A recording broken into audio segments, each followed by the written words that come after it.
Banding nervous bumpy. My wish one.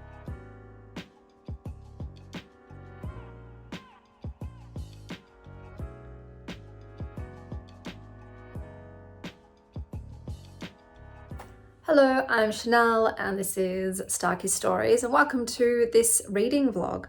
So, after having a cry and fixing my makeup after signing off from last week's, I'm here to start this week's vlog.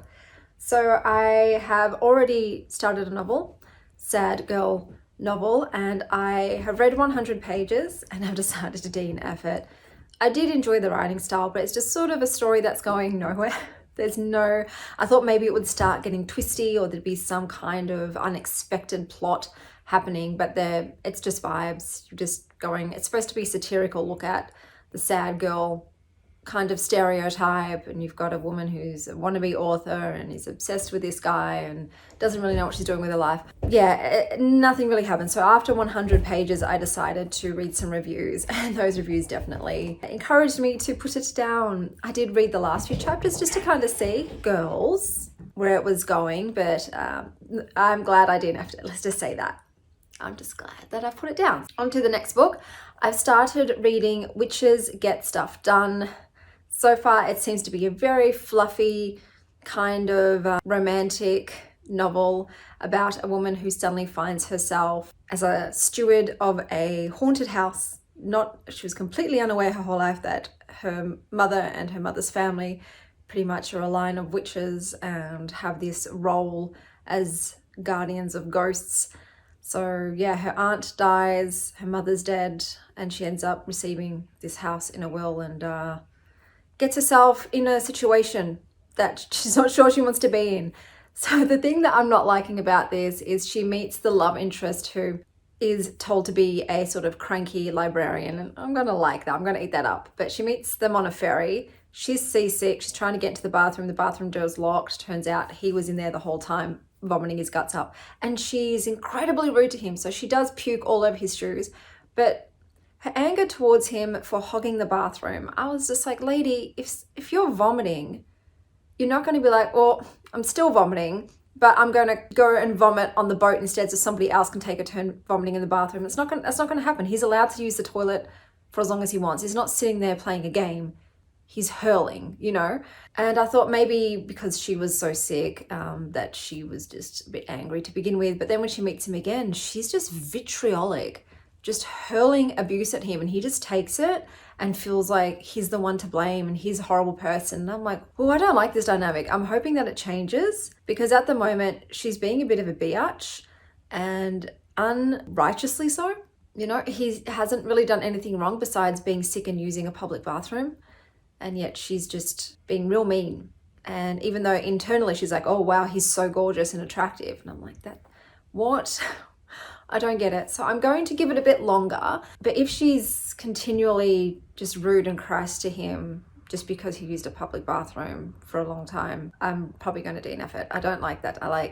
It's screaming of abuse. Like, dude, find somebody else to want to be with, because she's not nice. So we'll see how it goes. But yeah, I don't know. It's got a vibe of that I might DNF it. So, which is upsetting because I was on such a good streak. I think my average rating is like a 3.95, which is phenomenal. I've had just good book after good book pretty much. Today I'm just going to go out to a cafe as I normally do once a week. I'll touch base with you guys later on once I've done some more reading.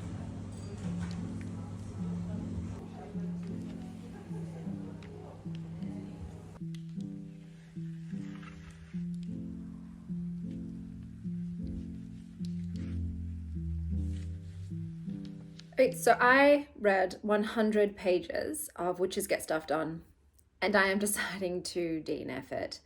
The main character is just too unlikable for me. It turns out that the dude who we sort of assumed was really sick on the ferry and in the bathroom was actually going through a very traumatic experience. It was something to do with past trauma, and that just made it even worse, her treatment of him. So I just found the main character very unlikable. I didn't like her.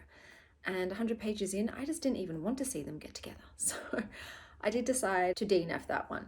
So I have DNF'd, which is Get Stuff Done. And now that frees me up to start another book that may end up being a 4 or 5 star. So I don't know what I'm going to read yet. I'll pick something on my e-reader once I'm out, because I'm meeting my cousin today for brunch. That's why yesterday I decided just to do takeaway from the cafe. I thought, oh, I'm actually going to go out tomorrow. Don't need to sit down at cafes 2 days because they do exhaust me a bit. It is a super wintry day. Hence I've got like a bit more of a wintry get up on. It is freezing, it is pouring rain. I don't want to go out, but it is worth it to catch up with my beautiful cousin. So I'll touch base with you guys when I get back from the cafe, and I'm also going to go to the library and grab some books.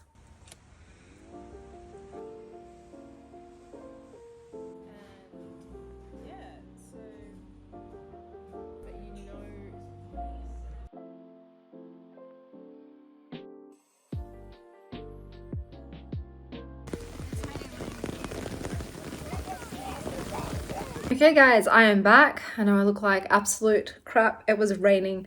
It was pouring rain. I got rained on, so my hair has taken a hit. It's taken a hit. I had an absolutely amazing lunch with my cousin. So the place was beautiful. I loved the design. It's like a florist event space cafe. The food was very picturesque, but also delicious, which is very, very important. So definitely would return to that cafe in the future. So at the library, I picked up Pooh Face for my kid. My kid loves funny, silly books, so I thought this is going to be up her alley. I also got Big Panda and Tiny Dragon because the guy, Mr. Lovable, that I'm talking to, recommended this book. He said he really enjoyed it, so I'm reading it to see how it goes. And I picked up this, and I know it's Japanese translated fiction, and I have never had any luck. But because it's called What You Are Looking For Is in the Library, with a picture of a cat, I got sucked in. So I'll be very quick to DNF this one if it's feeling like so far all Japanese translated fiction has felt to me, which is very sort of cold and detached and unemotional. I'll DNF it. So I'm giving this a hard 50 pages max, and then I will decide. But I had to give it a go. You know, even though the translated fiction that's worked for me every single time is French translated, for some reason I've loved every book I've read in French translation. I thought I would give this one more go, so we'll see. So we'll see how we go. But I'll touch base with you once I've actually read something else. She's sleeping. That's so cute. She must be having a good dream. At cat food. What did cats dream about?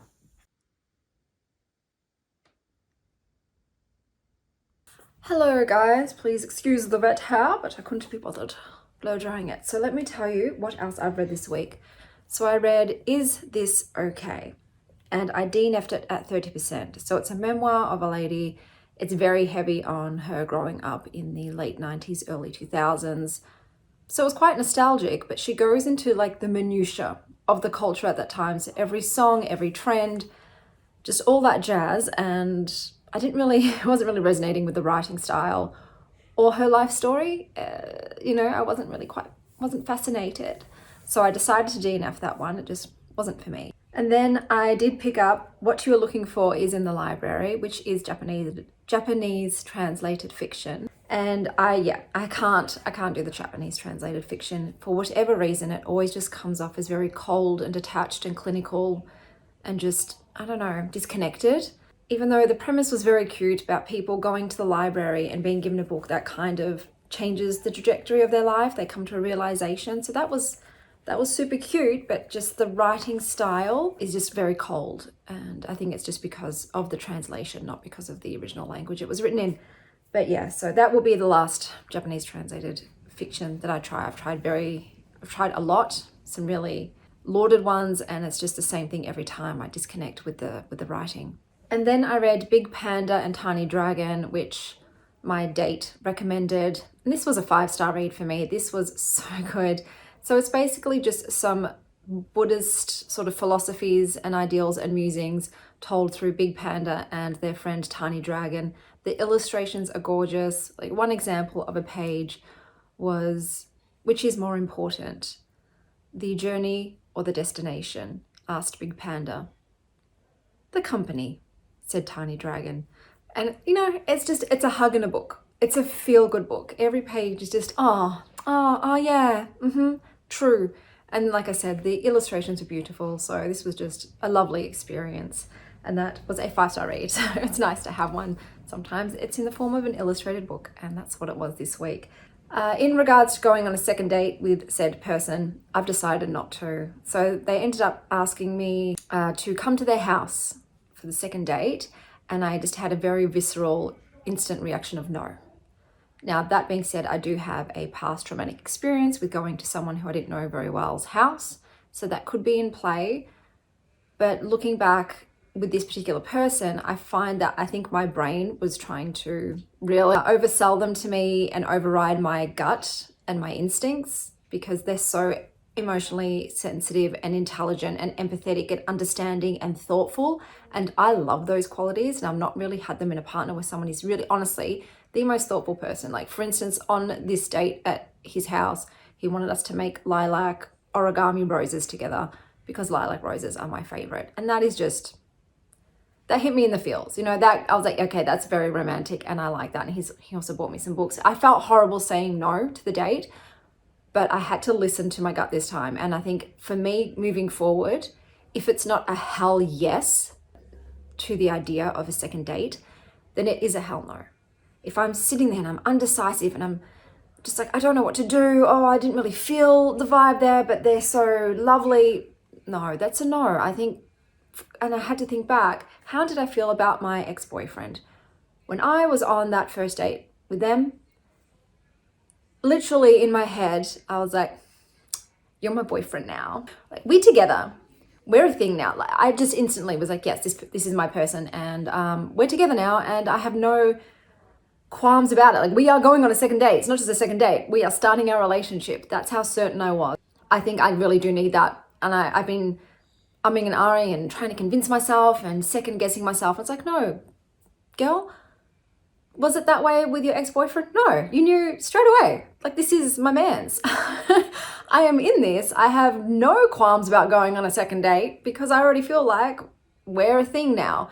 So yeah, that's the way it's going to be from now on when determining whether or not to go on a second date with someone. It's a hell yes, like, oh, definitely, or it's a no. So yeah, with this person, for whatever reason, even though mentally and logically, like, they had a lot of great qualities, there was something that my body was telling me and my intuition and gut was telling me, like, no, for whatever reason. And I trusted my subconscious defense system. You know, I think when you've experienced a lot of trauma in the past and abuse, you have to trust this. Like, this is smarter than this for me, and than this.